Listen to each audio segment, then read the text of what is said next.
Dr. Nadesan is actively involved in church work, where he's been an assistant pastor, and in the recent past, also acting on the board.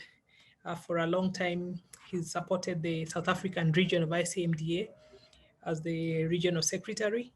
A work he's done very well, and we bless the Lord for his contribution to the Africa CMDA family. Dr. Nadesan also is someone who's surviving by God's grace, not surviving, flourishing after having gotten COVID. Uh, this it last year or this year, but we bless the Lord that as doctors and physicians, we go through these things and the Lord delivers us, and it enables us to be even in the shoes of what our patients go through. So he's recovered and he's back to his practice. He's married to Sarah's, and they have 3 children and 7 grandchildren, having a lovely family back in Durban. And we just would want to thank God as we welcome him to speak to us on a very important topic. So the topic is that how to keep your faith when the world around you is falling. Uh, in 1958, Chinua Achebe wrote a book called Things Fall Apart. Now, I'm sure most of us being African, we would be familiar with this book, and you know that it was about his Igbo people in Nigeria and the challenges they faced during colonization and also the work of the white missionaries. And the story really is around Nkonkwo, a young man who unfortunately accidentally kills someone, and for that he has to be banished from his tribe for 7 years. And during the time that he's away, there are many changes to his community.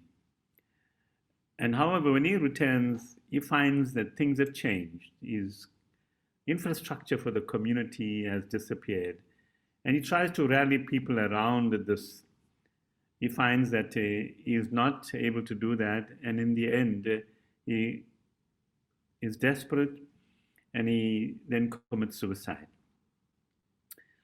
When there is no hope in us, and when despair sets in, then things that fall apart around us cause us to despair. And the one thing that we should not do during this time is to get into a time of depression and despair. Because there are other times in history where people were challenged like this. And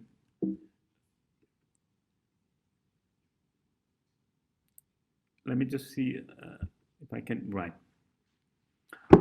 So, the opposite to despair is hope. Hope is necessary to keep one's faith as things fall apart. We are given many examples of this, especially in the Old Testament, where the prophet Habakkuk gets this answer from the Lord. Habakkuk was the prophet during the time that Judah was being threatened by Babylon. And at the precipice of being taken away by Babylon, Judah has this conversation with God. It's really in the form of prayer. And the Lord tells Judah that regardless of the situation, the just shall live by faith. The righteous shall live by faith. Similarly, a century before that, there was another incident when another king of Judah, by the name of King Ahaz, he was also being threatened by other kings around him. And in Isaiah chapter 7 and verse 2, you would read that it says that the king and his people were shivering like leaves at the threat of this terror into their lives. Isaiah tells the king, and this is very important, he said, if you do not stand firm in your faith, you will not stand at all. Similarly, in the New Testament, during the time when Christians were being persecuted, and Paul writes to the church at Ephesus, and he tells them that to stand against the evils of this society, we must put on the whole armor of God. And the whole armor of God includes the shield of faith. And once we put on the shield of faith, we must stand. So it's important for us that we have on this faith so that we continue to stand. Now, the world has been challenged by many types of disasters and many sources of these disasters. Some have been global, and you are well aware that in 2009 there was the swine flu pandemic, from which many thousands of people died, the H1N1. Then it's almost 30 years now since the first case of HIV was diagnosed. And you know that in South Africa we have this wonderful privilege of having the largest cohort of HIV patients on treatment. At the moment we have almost 7 million patients on treatment for HIV. Other global challenges to civilization have been the World Wars I and II. But then there have been localized threats like the Ebola epidemic in West Africa from 2013 to 2016. And then we are all aware of the tsunami that took place in 2004 that was around the Indian subcontinent, but also came to us here in Mozambique and East Africa. Disasters come from a multiple sources. And we have to probably grapple with this one especially. Is he the source of disasters for our people? Can we ascribe any disaster to God himself? Now, some people might say, well, God brought the flood and he allowed this disaster to occur. We read in Genesis 6, the flood that Noah was saved from and his family. God also was responsible for destroying Sodom and Gomorrah. But it is my understanding that God was not bringing a disaster. He was actually placing a judgment on people. We can discuss that further in our discussion. But the two main other sources of challenges to our civilization and to the world. So the disasters are basically twofold. And I want to go back to that slide. And it is man, as we said, and nature. So it's either man and society itself that brings destruction to it, or what we call nature, and sometimes where the insurance people call it the act of God. Now, as I've said before, man has been responsible for the World Wars I and II, and there was this Great Depression in 1920, financial crisis where Wall Street and New York collapsed, and it impoverished many people. Thousands of people lost their jobs, and people committed suicide even during that time. Currently, we have this great threat of global warming, which is continuing, and how man is destroying the environment. And that too is a threat to us. Then we have natural disasters, which we sometimes call act of God. In the insurance industry, they say it is the act of God.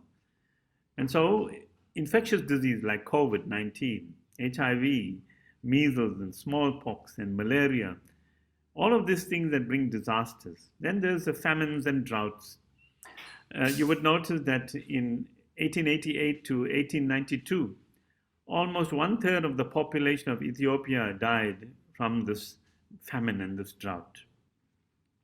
So during disasters, the Christian keeps faith by living in faith.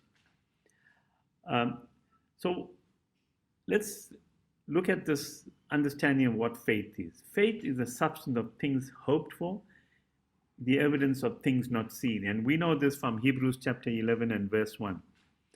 I think the important thing is that the evidence of things not seen would even be the evidence of things not heard, felt, tasted, or touched, any of our senses. So, because whatever is measurable by our senses is something that we can call science. But faith is not about science. It is about things above science, which is things hoped for. and faith is something that talks about the future, you cannot hope for something that you already have. So faith is the substance of things for. It is believing that in what you have confidence would occur. And this is what demands hope in God. Now remember, the faith is equivalent to hope in God. And Paul makes this amply clear in 1 Colossians, where he tells the Colossian church, we are proud of your faith and love, which you show to God and to people around you. And the faith and love which springs from the hope that is stored up for you in heaven, which you have received from the gospel, the word of truth. So Paul calls the gospel the word of truth. So our hope is based on what we believe to be on the word of truth. And what is the word of truth? That God is immutable, that God never changes, that God keeps to his promises. I know that sometimes people confuse their promises with their prayer. God has never promised to answer all our prayers, and he has never promised to concede to our desires and our wishes. The only thing we can hold God true to is that every one of our promises he will keep. And that is what our hope is. Our hope is in the truth, and the truth is about God, and that God never changes. So, if we are confident about this, then we can go back to Habakkuk. Now, Habakkuk was another prophet who was speaking before the fall of Jerusalem to Babylon. And at the end of all of this, even after God tells him the just shall live by faith, and they are almost at the precipice of being taken away by the Babylonians, this is what Habakkuk says: yet will I rejoice in the Lord. I will be joyful in God my Savior, because the sovereign Lord is my strength. When the world around us is falling, our confidence is in God. And then, as Paul says, you can keep your faith from falling if you put on the shield of faith and stand. So, during the time when the world is collapsing, we should continue to keep the principles of our faith. And herein lies the crux of the whole thing. Each one of us must understand what our purpose for existence is all about. And as the Scottish anthems would say, that the chief end of man is to glorify God and to find joy in him forever. So our primary purpose for existence, which gives every one of us a reason to continue living even in times of disaster, is that in any and every situation, we can glorify God. Whether in sickness or in health, in poverty or in plenty, we continue. And we do not miss out fellowship. Although during COVID, physical fellowship is a challenge, but now we must have new ways of fellowship. We should meet together with all the technology that is available to us. But the important thing about this fellowship is the core principles of fellowship, the disciplines of fellowship must be adhered to. So we read about this in Acts chapter 2, verse 42, and also in Acts chapter 4 and verse 32. And I know that many of you are familiar with this, that the church met. They met at homes. They listened to the apostle doctrine because, at that time there was no written New Testament. So they listened to what the apostles taught them. And that is what we should be doing now when the world around is collapsing. We should turn to the scriptures. We should be united as a community in whichever way we can, whether by telephone or WhatsApp or Zoom meetings. The other thing is that we should share our resources. And this is the challenge we face during this time. During COVID, we find that those that have resources continue to prosper, whereas those that are poor and the vulnerable are the most afflicted now. And it calls upon us during this time that we should share with our possessions and take care of the vulnerable and the poor. Then also, we should continue worshiping God. If we read Acts chapter 2 and also Acts chapter 4, that they met in fellowship but also had communion. I think we must continue to remember the price that Jesus paid by continuing with communion, because communion reminds us of the sacrifice that Jesus made for us, the cost to God. So when the world around is collapsing, we should consider the cost that Christ paid and remind ourselves that no cost is too great during this time. You see, hardship and suffering should not preclude us from worshiping. Now, in the early century, in AD 64, the Christians were persecuted both by the Romans and the Jews. The Romans saw them as a cult, and the Jews saw them as some radical following the teachings of Jesus. And they had no place to meet. So that is why they went and met at homes. I don't think the early Christians met at homes because they wanted to do that. I think they met out of necessity. And similarly now, whatever the necessity there is for us during this pandemic, we should make opportunities to fellowship in whatever form. So, when our worship is threatened, we should not look to man to give us guidance. We should look to God. Just like Daniel. When King Darius made the statue and he wanted people to pray to the statue, Daniel went to his home. He opened the windows and prayed like he always did.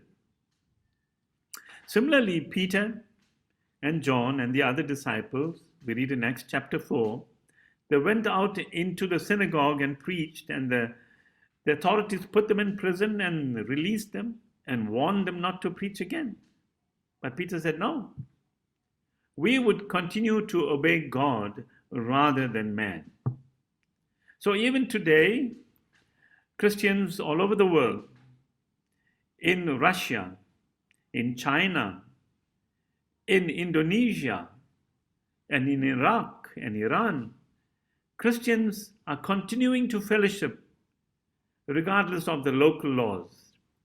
You see, fellowshipping God is our primary purpose, and we should not avoid that, and nothing should prevent us from doing that. We should be prepared to lay down our lives if our fellowship with God is restricted. The Christian faith and hope compels the Christian to act in love. So one of the things that we begin with when we act in love is by speaking wisdom. We should be like men of Issachar who joined David in 1 Chronicles chapter 12 and 32.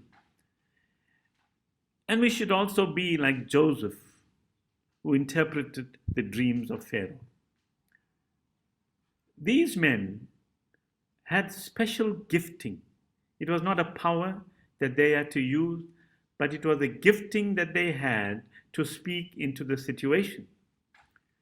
So during times of challenges and calamities and disasters, the Christian keeps the faith by being sensitive to what is God doing to us.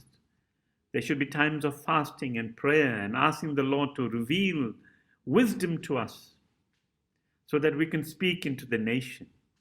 All this wisdom and all the skills that we acquire should be offered even to the secular authorities for the good of our people. So, in every situation, during this pandemic and during the times when the world around is collapsing, We must be able to speak truly and give an answer to the why questions. Why do these things happen? You see, the Christian is able to give an answer when other religions, other philosophies fail. Most of the others, especially the other religious sects, consider this challenge as a punishment. But we know that when God punishes, there is no collateral damage. God doesn't punish people willy-nilly, because God promised us that He, after the flood, He will not bring this kind of punishment again upon the people. He will, however, bring judgment in certain specific circumstances. So we can be upfront and truthful and say, when these disasters occur, God is not punishing us.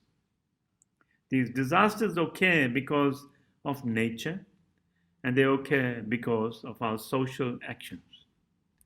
The Greeks and Romans believed that the gods were angered, but the Christian believes that the world is now infected with sin, and because of the original sin, all of creation is now sinful.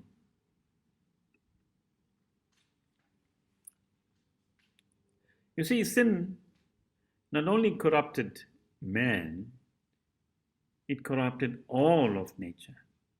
It corrupted the viruses, the bacteria. It also infected the inanimate things like the mountains and the waters. Prior to this, all of God's creation existed in harmony. There were no challenges.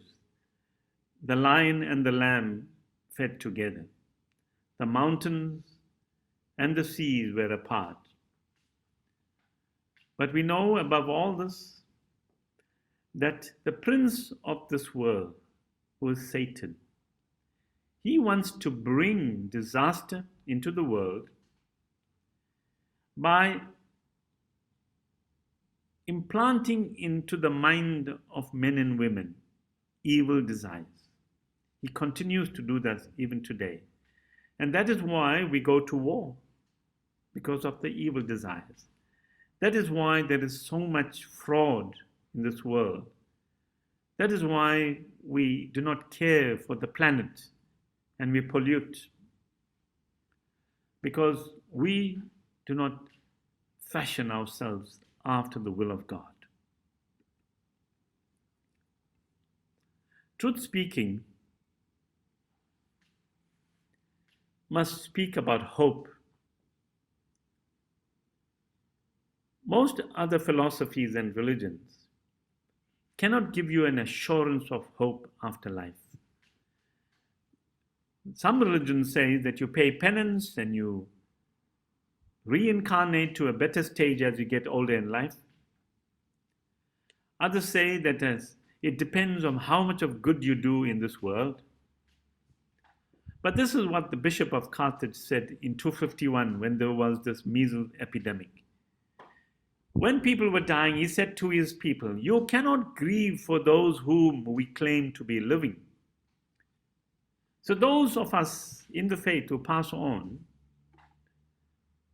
must remember that they continue to live with the Lord. I remind you once again about what Paul says to the Colossians. Faith and love springs from the hope that is stored up for us in heaven. And we know that during this time, we as Christians can take heart in this, that in all things God works for our good, because we love Him and we continue to work according to His purposes.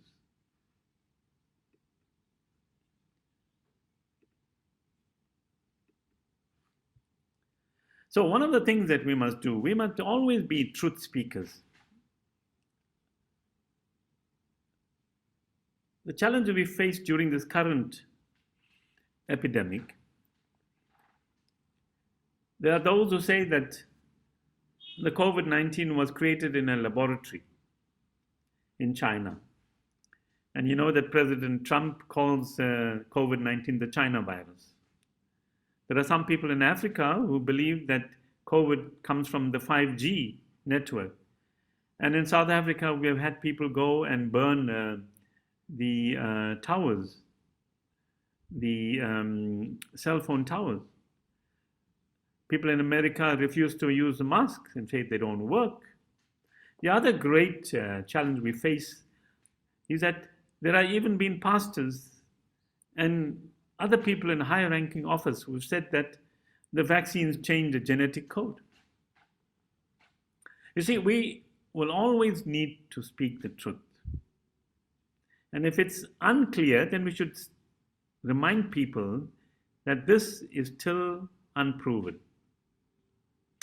One of the things that was taught to us from a book that I read many years ago, it's called None of These Diseases, produced by S.I. Macmillan. He talks about how before 1840, doctors never washed their hands when they examined patients. In fact, the practice those days where the doctors would go to the rounds, they would first go do postmortems on the people that had died the night before. And then having done the postmortem, even without washing their hands, they will go and examine other patients. And then they will examine other patients consecutively without even sterilizing their hands. Until a young man by the name of Ignaz Semmelweis decided to wash hands. He was actually persecuted for this and didn't even have a job. But he continued, and thereafter, washing of hands is important. We can speak the truth because the Bible talks about how to deal with the dead in Numbers 19. The Bible also talks about isolation and quarantine in Leviticus 13. So during this pandemic, we can see that there is this good. So keeping the faith compels us to love like Christ. One of the aspects that is challenging to us is how do we care for the most vulnerable during the time? Mother Teresa's work in Calcutta comes to the forefront. Quite often she was asked, why do you take these children from the streets and keep them for a night, and then the next day they die? She told them, is it not worth the while to make them feel like God's children even for just one night?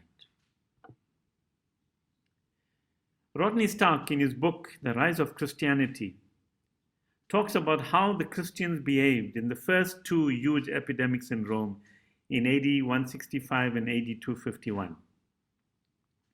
The healthy Romans fled the city because there was smallpox in AD 165 and then there was measles in 251.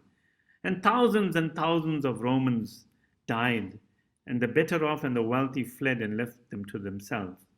But it's the Christians who remained during the time, even at their own cost. This was so well known that the Emperor Julian in 362 wrote to the high priest in Galatia that we as Romans must equal the virtues of Christians. The Roman power could not face the might of the epidemic, but the Christians sacrificially gave themselves during this epidemic. And during this time, the church grew stronger and stronger because the current support system was failing. So even now in this pandemic, when the current support system is failing, when governments are failing, when social order is failing, this is the time for us as Christians to rise. So when the church is threatened, the church ought to rise to the occasion. Our works of love should be as a result of our love for Christ. In John 13 and 14, And even John 15, Jesus tells his disciples quite clear, if you love me, you will keep my commandments. In John 15, he says, greater love hath no man than he would lay down his life for another. And who is the other? It's the poor and the vulnerable during this time. It's the financially impoverished. It's a refugee that we see in our country. It's a widow and the orphan. And that's what charged this man called Henry Dunant. During the 1859 war, you saw soldiers lying everywhere. And he started the International Red Cross, which is still the greatest organization that responds to disaster. Christians bring healing to the nation. You know the theme of the ICMDA. There's a theme song, may we be a people of integrity, being who we say we are and doing what we say. So we begin during this time to be men of Issachar, men who could understand the times. And it is my plea that we look at the future, the present pandemic, and whatever else happens hereafter. There will always be challenges. I suggest that each one of us should either be aligned to a support system within our own fellowships and congregations. We should plan ahead for a disaster relief organization within our gathering, however small, whether it's local or international. But being men of wisdom and women of wisdom, we should plan ahead. We should also work with other groups and give our substance and our service. Now, this is a challenge to many Christians, but it's not a challenge to me. People want to only work with Christian organizations. And this is because they say our faith will be compromised. Now, let me remind you that in everything we do, we are not asked to convert people.